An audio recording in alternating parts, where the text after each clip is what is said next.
What's going on, Junkie Nation? Gorgeous George and Goze are back with another MMA superstar. We're talking to the Long Island Killer himself, Chris Wade, who is going to be taking on Lance Palmer at PFL 2022, Week 2.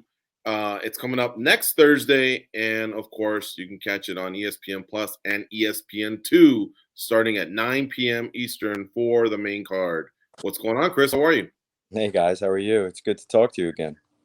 It's good to talk to you as well. You know, when that guy had done that damage on the subway and they were looking for a killer, I was like, hey, man, leave the Long Island Killer alone. But luckily, he turned himself in. Joking, of course. It's been a while since we talked to you. First, catch us up. Tough loss in the finals. How long did it take to digest that and then to refresh yourself so you can make another title run in 2022? Yeah, I would say, geez, that was the end of October. That took a solid couple of months to physically and mentally get over, because I had gotten cut as well in the fight with a knee. So it was like a lingering reminder of the fight beyond just the mental aspect. That was probably the toughest loss I've ever taken in the sport, just because of what was on the line. Telling the God's honest truth, there was some stints of feeling pretty depressed there after that. Wow. Your hopes get so high, and you start to imagine how your life will be changed for the better, and then you fall short in a moment like that and makes you question everything. So it took a little bit, but that's been a part of my competitive life. It hasn't always just been sunshine and rainbows. So perseverance is a huge part of this game. Yeah, well, hopefully you're physically recovered now. I'm sure you are. Otherwise, you wouldn't be embarking on a new season. Oh And yeah, I feel great physically. I feel better than I did last year. Last year, I dealt with some injuries in private that lingered with me throughout the length of the whole season, and thankfully those are gone. So really and happy. also I wanted to commend you for sharing, your personal being, what you said, how it was difficult to deal with. A lot of fans just think it's show up, get paid, go home, and lead the nice life. But a lot of people don't know that, or they know, but a lot of people, I guess, don't know the depths of how much this means to you guys, competitive wide. For let's leave the financial to the side, just the competition, and like you said, the goals of when you set out. I imagine, first in wrestling and then in MMA, you always want to win and be the best. And so it appears you've shaken that off, and now you're ready to go. And I want to remind you, you had a great campaign. Honestly, you beat some tough dudes prior to that loss. And let's be honest here. Movlin's no joke. He's a great fighter as well, just like you are.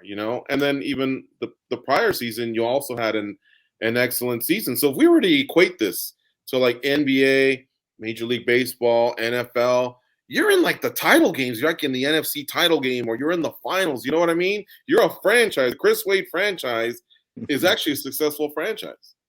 Yeah. Man, geez, you could have just hit my segue into why I think MMA fighters need to get themselves together down the road and be a more fluent group, because just like you said, we don't really get the credibility for like sustained and long-term success like other sports do. If you're in another sport and you're like a middle reliever and you have like 3 good seasons, you're a multimillionaire and your like family is set, for the rest of your life. And you could go to shit after those 3 seasons and have like a 6 ERA, do nothing, but you're fine because you made it on one contract. So hopefully in the near future, fighters will come together and start to see really nice success in their life based on putting a good career together. I didn't think of this till you brought it up. Sometimes, because I know we've talked to other sports, and that's why I use other sports analogies, because I know we can go there with you. do you ever sit there and not out of jealousy or spite, but just watch a middle reliever or a backup quarterback or just someone that doesn't run their route right or someone who's bitching, on the NBA bench? Do you ever just sit there and watch and just say like, have a little bit of disgust for like how spoiled they are and how unappreciative they are in because let's face it, they are the benefactors of Their what predecessors. their Yeah. predecessors, what the sacrifices they made, whether we're talking about unionizing or just fighting for more money or whatever, or and it seems like they're not as appreciative as as an MMA fighter who puts in the same amount of hard work. Yeah, I try to be really careful using the certain words just because that puts you in an unappreciative, like negative headspace, and that would paint a picture like I don't appreciate what those guys go out there and do and what they're capable of. And I genuinely do. I think but there are times in my head where a guy like makes all this money and he like can't do his job at all and it's guaranteed money, and I'm sitting there saying to myself like this guy legitimately um has no like mental toughness. He's completely folded in New York, and but yet he's about to rake in hundreds of millions of dollars. You can't help but sit there and think about it. There's relievers on the Mets right now, like they can't get an out, but they're making like 7-8 mil a year, and you're like, what did I do wrong? It's basically like because you could God given throw a rock like 95 miles an hour. That's pretty much it. Um, it's tough sometimes, but it's also a good example to push toward because like you want that for your people and for your profession. Hey, Chris, earlier in the interview, you mentioned a scar, and it reminded me of an interview we did many, many years ago with Miguel Torres. He had just gotten a huge gash on his forehead, and he had told us, he said, "This isn't a scar on my face." He goes, "Really, what this is, it's a scar in my soul, because every time I look at it, it reminds me of what happened." But he said eventually he learned how to embrace it and get past that moment. Do you remember that moment where maybe you looked at that scar in a different light? Was it a particular day or anything like that where you felt like things just turned around for you? Yeah, what you just said is it's a little bit eerie because it rings true. It's like it that scar represents so much more to me than just a scar. It's like the cue and the reminder for the entire story and for what my goals were last year. And it's like my eyes pick it up and then my mind goes through it every day. So you have to learn to make it your weapon and embrace that pain. And like what I've done is just I've tried to remind myself how bad I felt. Like the fact that I would go through waves of just being in tears, like asking why, like um, why do I work so hard? And then it just like, it doesn't come to be at the end of the day when I want it to. And, I've turned it. I woke up one morning and I finally said, like, feeling sorry for yourself. It's not going to turn this feeling around. The only thing that's going to turn this feeling around is getting back on the horse and redoubling your efforts to be better than you were last year. Then at least I can hold my head high and say that I learned from it and that I gave it my everything. What were your thoughts when you found out who your opponent was going to be? Because George and I go back and forth on strategy, points, being aggressive, staying healthy. I'm sure you have your own strategies in your head, but when you heard your opponent, Lance Palmer, what did you think of that? I mean, I really wasn't surprised because you hear whispers of matchups that they may want to see come to fruition. So soon as I entered the featherweight division last year, I kind of figured that Lance and I would cross paths. I just thought it would be under like a playoff circumstance rather than regular season. But that's neither here nor there. Lance to me is another guy that I'll always have respect for. He came through the same sport that I did, and I really respect what he's accomplished. But this is a fight for me where I get to kind of prove myself more with a name, and it was like that with Bubba as well. I get the opportunity to knock off somebody who has more of a wrestling pedigree than I do because they went D1 and for longer.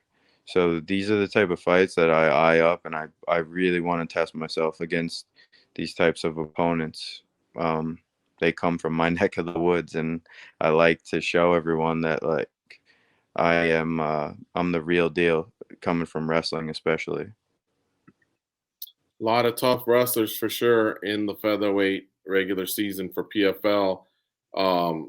NC2A champs and All Americans and former PFL champs as well. I wanted to ask you, I was thinking about this just a few weeks ago. Goze and I were talking to Pitbull Frady, who fought AJ McKee. We also talked to Adam Borix, who's probably next for Pitbull Frady in case McKee goes up. But in talking to them, they were staking their claim. Hey, we got some tough featherweights over here at Bellator. And of course, we know UFC. Alexander Volkanovski put on a show. Max Holloway's a stud. How would you say the PFL featherweights rank compared to the other ones I mentioned in Bellator and UFC?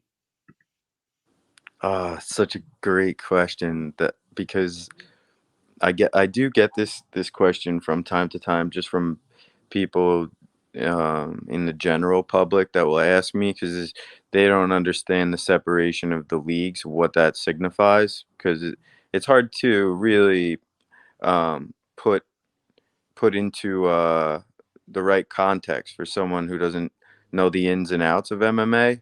They know other sports like the NFL, they know the NHL. They don't. All those subsidiary leagues don't really affiliate, and they're all kind of taking an underneath approach as a feeder. But damn, I mean, I feel like the 45-pound division last year, for the PFL, was really, really tough and arguably the best division. I think that it's only gotten better this year. So, I mean, as far as depth goes, we're just as deep as any of them. Max and Volkanovski are just legends in fighting, period, pound for pound legends. But the depth beyond that, I mean, I'll take our guys on our roster with the depth on either of those two rosters. Beyond like one or two guys, and those guys, they're looking to bounce up and down to find fights now. Like Alex wants to go up and fight because he's like clearing it out, and AJ was talking about going up before this fight, and Pitbull's bounced up and down. Is this like there's really our league has like solid depth of 10-12 dudes who could hurt you. I mean, you see that with Jeremy last night. Look at Clay, finished what, like semifinals, and he just poured it onto Stevens with the body work and the volume. These guys are no joke. Dude, yeah, that was a great fight. A lot of body work, and he must have eaten like 12 knees. Yeah, who knows who Clay is, like, on the outside? If I told you, like, oh, this guy, he's from Idaho or whatever, and he's really tough, and someone would just be like, oh, whatever, because he doesn't get the platform and promotion that some other guys get in different spots. But I mean, you put that guy in there against anybody, and it's going to be a long night. I don't care who he's in there with. Yeah, he had some really nice hands. You can tell that those 3 years that he really, really immersed himself in boxing have paid off. Even though the last couple boxing matches haven't gone his way, he still has 9 or 10 wins. but they, it's slick work that he's doing. We talked to Lance Palmer at Extreme Couture. He's gung ho and ready to go. It feels like a lot of stuff that he's been dealing with put behind him. He's locked name said, I was with a lot of wrestlers, a lot of Russians in Thailand, because I know I got to face a lot of wrestlers. A lot of the guys paying each other a lot of respect, like what you just did, talking about the stable there of the featherweights of PFL. So I'm digging it. I can't wait for you guys to get going here. It's going to be whoever comes out on top, man. Yeah, a lot of respect to that guy, because it is a stacked division. Yeah, it certainly is. But I'm really, really poised to make my best run at this yet. I know, like you said, I'm the equivalent of like the sports team that's been, in the NFC Championship game and been knocking at the door in the Super Bowl last year. Like in my mind, like, yeah, Lance won this thing a couple times, but so did Natan, and you saw Natan last night. Like, they also have that Conor McGregor aspect going where they can't help it. They've already succeeded, and he's won a few times, and he's comfortable, and I'm not. That's the bottom line, is like, I'm not. I don't have that belt. I don't have that money that he's already accumulated, and I'm out there with more to prove. I'm hungrier, and I'm really, really planning this year to show everybody like just how serious I am about taking this division. I know Movleed's not there right now, and for me, it's like I'm the highest returning guy that there is, and I plan to continue on what I was doing.